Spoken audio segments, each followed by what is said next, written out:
स्वागत है दोस्तों एक बार फिर से हमारे YouTube चैनल पर। आज हमारे पास 12th क्लास की हिंदी विषय का एक प्रथम मूल्यांकन प्रपत्र है।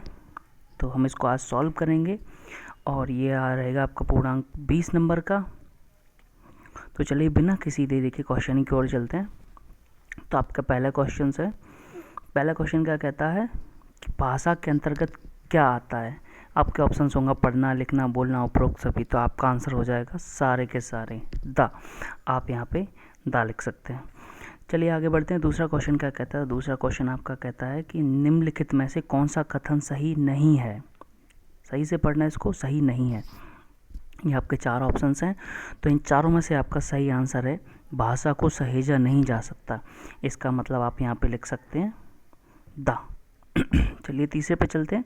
तीसरा क्वेश्चन है हिंदी दिवस कब मनाया जाता है। तो आपके पास चार ऑप्शन है। चारों में से आपका सही आंसर होगा 14 सितंबर। इसका मतलब सा। तो आप यहाँ पे सा लिख सकते हैं। ये कोष्टक बने हुए हैं, यहाँ पे आप आंसर लिख सकते हैं उनके। चलिए चौथे क्वेश्चन पे चलते हैं। चौथा क्वेश्चन क्या कहता है कि निम्नलिखित में से कौन सा कथन सही नहीं है।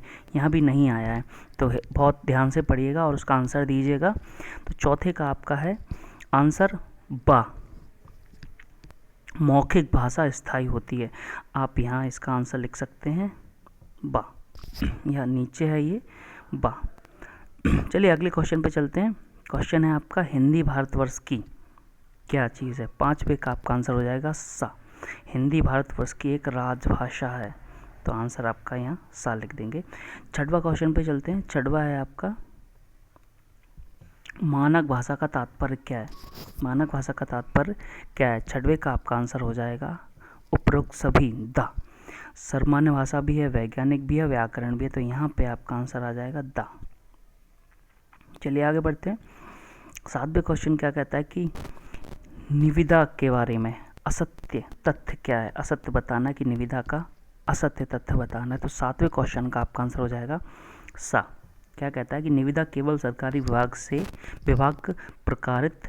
प्रकाशित करता है। निविदा केवल सरकारी विभाग प्रकाशित करता है। जी हाँ, ये आपका आंसर हो जाएगा। यहाँ पे आप सा लिख देंगे। चलिए 8वें क्वेश्चन की ओर चलते हैं। 8वां क्वेश्चन क्या कहता है कि अच्छे कार्यालयी पत्र में क्या विशेषताएं होनी चाहिए। तो आपका 8वें का क्वेश्चन होगा उपरोक्त सभी दा। आप यहाँ दा लिख दें, क्योंकि संक्षिप्तता भी होना चाहिए, शिष्टता भी होना चाहिए, तारतम्यता भी होना चाहिए। तीनों चीज़ें होना चाहिए। चलिए आगे बढ़ते हैं। 90 क्वेश्चन की ओर है। 9वां क्वेश्चन क्या कहता है कि सरकारी एवं गैर सरकारी कार्यालयों में किसी कार्य को संपन्न करवाने हेतु सार्वजनिक रूप से जो सूचना प्रकाशित की जाती है उसे क्या कहते हैं। 90 का आपका ऑप्शन हो जाएगा निविदा। आप यहाँ पे जो है उसको सॉल्व कर देना। अगले क्वेश्चन की ओर चलते हैं। 10वां क्वेश्चन है सरकारी एवं गैर सरकारी कार्यालयों में किसी कार्य को संपन्न करवाने हेतु सार्वजनिक रूप से जो आदेश जारी किए जाते हैं उन्हें क्या कहते हैं। 10वें का आपका आंसर हो जाएगा बा। विज्ञप्ति मिलती है।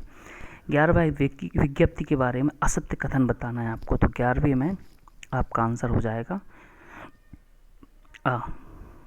यह अन्य पुरुष शैली में लिखी जाती है।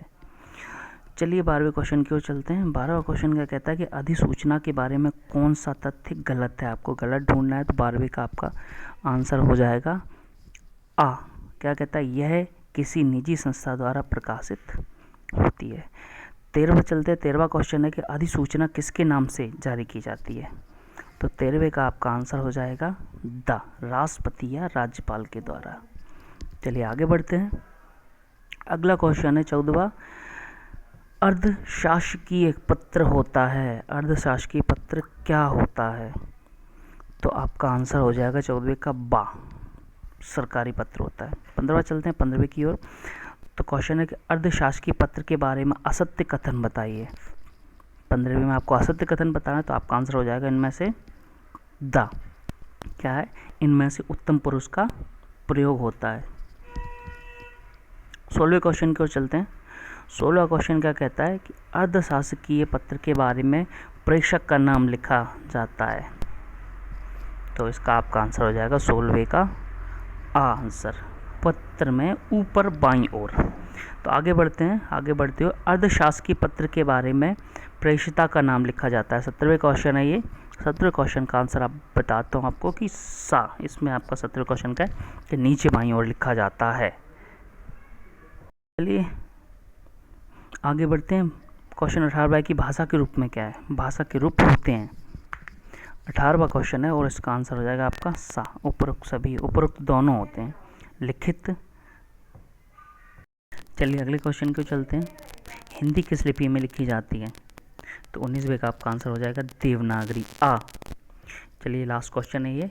वह शास्त्र जो किसी भाषा के शुद्ध रूप को बोलने तथा लिखने का ज्ञान कराए कहलाता है। तो 20वें का आपका आंसर हो जाएगा, जो भी इसका आंसर होगा, क्योंकि इसमें ऑप्शन में दिया नहीं है तो आपका आंसर है, लिख लेना आप, सा आंसर इसका होगा। तो यहाँ पे नीचे दिया हुआ है ऑप्शन, नीचे उसमें नहीं आ पाया था, थोड़ा बड़ा था इसीलिए यहाँ पे नीचे दे दिया। तो इसका व्याकरण शास्त्र लिखी जाती है। आज की वीडियो में इतना ही। मिलता हूँ अगली वीडियो में कुछ ऐसे ही क्वेश्चन आंसर के साथ। अगर आपको वीडियो थोड़ी सी भी पसंद आए तो प्लीज़ उसको लाइक, शेयर एंड कमेंट कीजिए। साथ में चैनल को सब्सक्राइब कर ही देना। धन्यवाद।